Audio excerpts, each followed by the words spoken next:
When's the last time you checked in on your team off the stage? Some of you are leading a worship team and you're not necessarily sure how you can care for your team outside of a Sunday morning. Or maybe you do feel that way, but every time you try to give a devotional or, some sort of speech on Sunday, it feels awkward or forced. And I've been there. Here is the good news. Pastoring your team does not have to mean you're preaching a sermon to them. You don't need to preach a message to make spiritual impact on people's lives. So today, I'm going to give you 4 very simple ways that you can spiritually invest in your worship team and your tech team.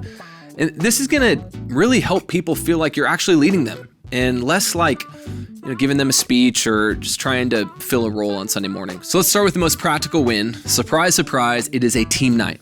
When you gather your team outside of the Sunday morning grind, you are creating space for connection and encouragement and spiritual depth.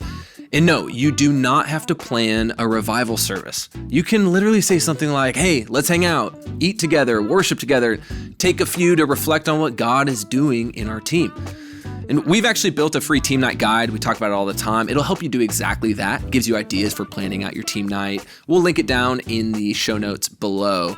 But bottom line, pastoring your team starts with being present.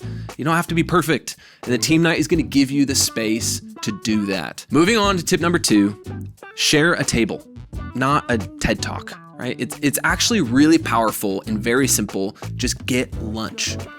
Ministry moments don't always happen with a mic in your hand. Sometimes they happen over a burrito. Nothing builds trust faster than sitting down across the table and asking somebody how they are actually doing and listening without an agenda, right? You don't need a Bible study plan. You just need to be available. And you might not be able to afford lunch for everybody on your team, and that is perfectly reasonable. Just start with one person a month. Text them, say, hey, I'd love to hear more of your story. Can I grab you lunch this week? It's pastoral leadership. No sermon required, right? So moving on to tip number 3, model what matters. This may be, I think, the most powerful thing you can do as a worship team leader. Model what you want your team to become. If you want a prayerful team, be a leader who prays. If you want humility on stage, model that in how you talk about the platform, right? If you want people who show up prepared, prepare yourself. People don't follow a position, they follow examples, right? And even if you never preach a sermon, your life will preach every week. The way you live, your tone, your posture, the way you handle frustration, the way you respond to a missed lyric or a wrong chord, every moment is a chance to pastor your team by showing them exactly what leadership looks like under pressure. Moving on to tip number 4, I'll keep going with that one. Build a spiritual rhythm for your team. And this one is very overlooked. It's just consistency. You don't need to give a sermon every week at rehearsal, but you can create a rhythm of a short devo, scripture, reflective question that helps your team recenter on why they serve in the first place.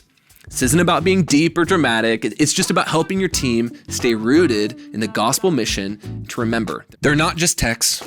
They're not just musicians. They're actual spiritual leaders. They're part of a spiritual family. They're leading people into the presence of God. So use this time on Sunday in the morning, before sound check or rehearsal, during team huddles as a part of your midweek gatherings. The exact format doesn't matter, but the rhythm really does. I believe it reminds your team, that Colossians 3 mindset we talk about, to set our minds on Christ and the things that matter more than ourselves, right? And if you're not sure where to start in that, we actually put together a very simple 4-week devotional that you can actually use with your team. You can take it right now. It's short, easy to lead, and designed to help your team reconnect with the heart behind what you do. So you can grab in the show notes below where we put all the other links. I'd highly encourage you to start using that today. But just to wrap this up, if you want to shepherd your team in a way that is real, doable, and meaningful, this is how you start. Just make space for spiritual moments with intentional team night gatherings. 2, build relationships off the platform, 1 meal and hang out at a time. And 3, model what matters most and how you lead and love your team.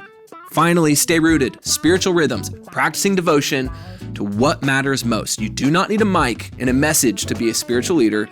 You just need to show up consistently, humbly, prayerfully, And if you want to make your next team night easy and meaningful, like I mentioned before, download our team night guide or our 4-week devotional guide at getmxu.com. Put the links below because it matters so much. These things matter so much, and we want to give you a template to start, not just someday, today. You do not have to figure this out alone. That is why we are here, to help you lead and empower your team and be a better leader week after week as you show up for your church family.